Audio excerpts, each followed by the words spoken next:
అన్న అనొచ్చు మీరు. ఎందుకు? ఈ న్యూస్ మన అధికార పత్రికలో రాలేదు కాబట్టి. ఈ న్యూస్ మన ఈనాడులోనూ ఆంధ్రజ్యోతిలోనూ వచ్చేస్తే అది అద్భుతం, అది అమృతం, అది వాస్తవం, అబ్సల్యూట్లీ నిజాలు నిర్భయంగా రాసేటువంటి పత్రిక. పాపం మరి ఇది సాక్షిలో వచ్చింది కదా, కాబట్టి తూచ్ తూచ్ నో రేప్, తూచ్ తూచ్ నో ఎలిగేషన్. అతను జనసేన పార్టీ కానే కాదు. ఇప్పుడు ఇంకోటి ఒక వీడియో వస్తుంది, ఇతను ఎప్పుడో వైఎస్ఆర్సీపీ జెండా పట్టుకున్నట్టో లేకపోతే ఇంకొక పార్టీ జెండా పట్టుకున్నట్టు వచ్చేస్తుంది. సో వీళ్ళందరూ ఆ పార్టీ వాళ్ళే అని చెప్పేసి ఒక ముసుగు.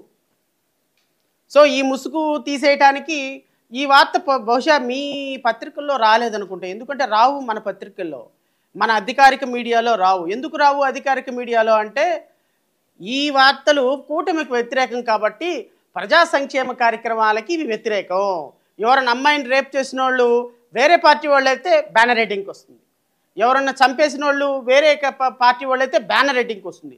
మనకు అవసరం లేదు, మనకు సంబంధం లేని అంశాలు వేరే పత్రికల్లో వస్తే అవి బూతులు కదా.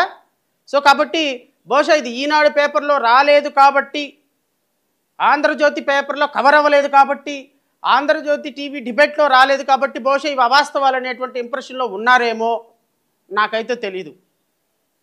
నేను మిమ్మల్ని కోరేది ఏంటి అంటే, ఒక 11 సంవత్సరాల బాలికని అఘాయిత్యం చేసి అన్యాయంగా రేప్ చేసినటువంటి ఈ జనసేన కార్యకర్తకి, జనసేన ఫాలోవర్కి, జనసేన నాయకుడికి మీరు రాష్ట్ర ప్రజలు ఏ శిక్ష వైపోతున్నారో రాష్ట్ర ప్రజలకి మీరు స్పష్టంగా సూటిగా చెప్పాలి. లేదు అంటే మీరు జనసేన పార్టీకి, జనసేన పార్టీ ఏదైతే నిజంగా పవన్ కళ్యాణ్ చెప్పినట్టు మీరు శాతగాని చావలేని హోమ్ మినిస్టర్ అని బిరుదుని కన్ఫర్మ్ చేయాల్సి వస్తుంది. మళ్ళీ పైగా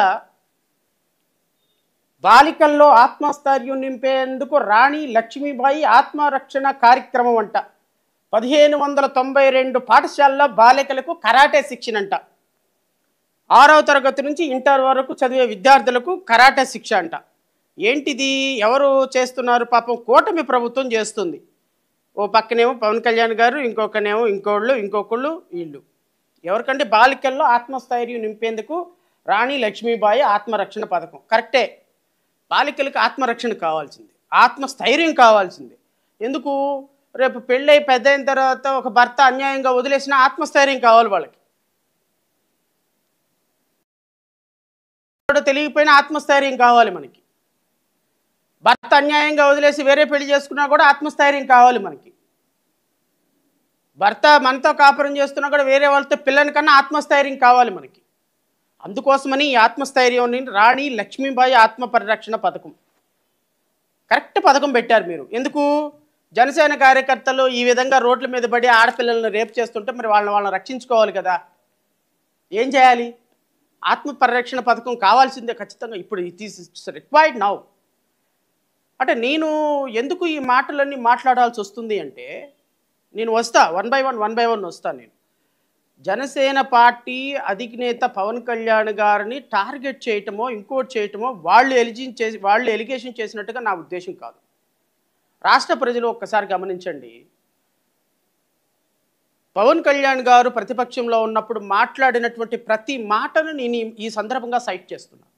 మీరు నన్ను ఎన్ని మాటలైనా అనండి, ఎన్ని తిట్లైనా తిట్టండి, ఎంత ట్రోల్ చేసినా ప్రాబ్లమే లేదు. నేనేమి ట్రోలింగ్కి వెనకాడేవేని కాదు. ట్రోలింగ్ మీరు ఎంత చేస్తే అంత పాజిటివ్గా ఎనర్జీతోటి ముందుకు వచ్చేటువంటి వ్యక్తిని. మీ ట్రోలింగ్కి ఉడతూపులకి ఎవ్వడు భయపడ్డు. నేను పవన్ కళ్యాణ్ గారికి, పవన్ కళ్యాణ్ పార్టీ వాళ్ళకి, పవన్ కళ్యాణ్ వీర మహిళలకో లేకపోతే జన వాళ్ళు ఏమంటారు జన సైనికులకి, వీళ్ళ ట్రోలింగ్కి నేను భయపడను. భయపడే వ్యక్తిని కానే కాదు. అది రాష్ట్ర ప్రజలందరికీ తెలుసు.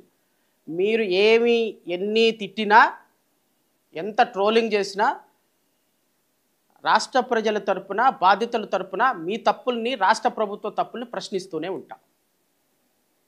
ఖచ్చితంగా ప్రశ్నిస్తూనే ఉంటాం. అందులో వెనక్కి తగ్గే ప్రసక్తే లేదు.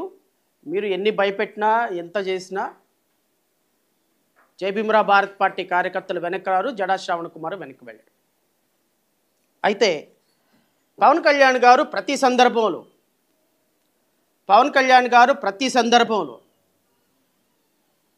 ఆడపిల్లల పట్ల, మహిళల పట్ల ఎవరైనా సరే చూడటానికి ప్రయత్నం చేస్తే, రాష్ట్ర ప్రజలందరూ కూడా గమనించండి ఒకసారి, ఎవరైనా ఆడపిల్లల పట్ల చూడటానికి ప్రయత్నం చేస్తే, ఆడపిల్లల గురించి ఆలోచిస్తే వాడిది అలాగే పట్టుకొని కోసేస్తా, వాడిని నరికేస్తా, వాడిని తుడిమేస్తా, వాడిని పిసికేస్తా.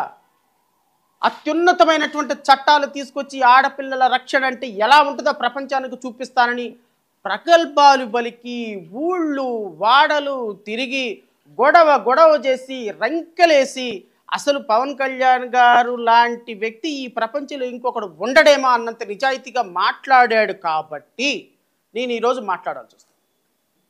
అదర్వైజ్ నేనేం మాట్లాడదలుచుకోలే. అదర్వైజ్ నేను పవన్ కళ్యాణ్ గారిని టార్గెట్ చేయదలుచుకోలేదు. ఏ బీజేపీ పార్టీ నేనేమని అంటున్నానా?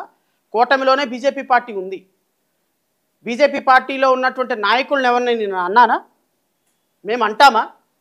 ఎందుకు అనమంటే కూటమి ప్రభుత్వంలో ఉన్న బీజేపీ కనీసం మేనిఫెస్టోని మీరు ఇచ్చినటువంటి పథకాలను పట్టుకోవడానికి కూడా ఇష్టపడలా.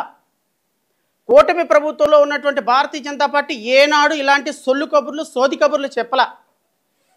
కాబట్టి ఈ సందర్భంగా నేను జనసేన ప్రభుత్వ అధినేతను మాట్లాడాల్సి వస్తున్న కారణం ఏంటంటే, మాయపుచ్చింది మీరు, అబద్ధాలు చెప్పింది మీరు, ప్రజలను నమ్మబలికింది మీరు, ప్రజలను మోసం చేసింది మీరు, ప్రజలను చీటింగ్ చేసింది మీరు, ప్రజలకి అబద్ధాలు మోసపూరితమైనటువంటి మాటలతో మీ సినిమా గారడి చేసింది మీరు. కాబట్టి ఈరోజు రాష్ట్ర ప్రజలకి మీ యొక్క నిజస్వరూపాన్ని తెలియజేయాల్సిన బాధ్యత ఒక వ్యక్తిగా, ఒక పార్టీగా నాకుంది. కాబట్టి నేను మాట్లాడుతున్నా. అదర్వైజ్ నేను ఏ రోజు మాట్లాడలేదు మీ వ్యక్తిగతంగా. ఆడపిల్లల పట్ల ఏదన్నా జరిగితే వాళ్ళ కోసం చట్టాలు తయారు చేస్తానన్నావు. ఎస్సీ ఎస్టీలని ఈ దేశంలో అత్యున్నతమైనటువంటి ఎంపవర్మెంట్ తీసుకొస్తానన్నావు. మహిళా పారిశ్రామికవేత్తలను సృష్టిస్తానన్నావు. మైనార్టీలకు రక్షణకు సంబంధించి చేస్తానన్నావు. అసలు లా అంటే ఎలా ఉంటుంది, అడ్మినిస్ట్రేషన్ ఎలా ఉంటుంది, ఒక రాష్ట్ర ప్రభుత్వం ఎలా ఉంటుంది, ఒక వ్యక్తికి అన్యాయం జరిగితే ఆ వ్యక్తికి న్యాయం ఎలా జరుగుతుందో ఒక అద్భుతంగా చూపిస్తాను, జీరో పాలిటిక్స్ తీసుకొస్తాను, సమాజ ఉన్నతిని మొత్తాన్ని మారుస్తానని మాట్లాడారు. కాబట్టి నేను మీకోసం మాట్లాడాల్సి వస్తుంది గౌరవనీయులైనటువంటి పవన్ కళ్యాణ్ గారు. అదర్వైజ్ నేను ఏ సందర్భంలోనూ కూడా మీరు మాట్లాడినటువంటి మాటలు నేను మాట్లాడు. 30,000 మంది అమ్మాయిలు మిస్ అయ్యారు. నేనే కనుక అధికారంలో అంటే ఆ 30,000 మందిని 30 రోజుల్లో తీసుకొస్తానని చెప్పినావు. ఈరోజు 17 నెలలు అవుతుంది, ఒక్క అమ్మాయిని తీసుకొచ్చిన దాఖలా లేవు. మీరు చెప్పినటువంటి మాటకి మాత్రమే నేను అడుగుతున్నా. ఇంకా హైదరాబాద్లో పొద్దున మధ్యాహ్నం సాయంత్రం చార్టర్ ఫ్లైట్లు వేసుకుని హైదరాబాద్లో తిరుగుతున్నారు.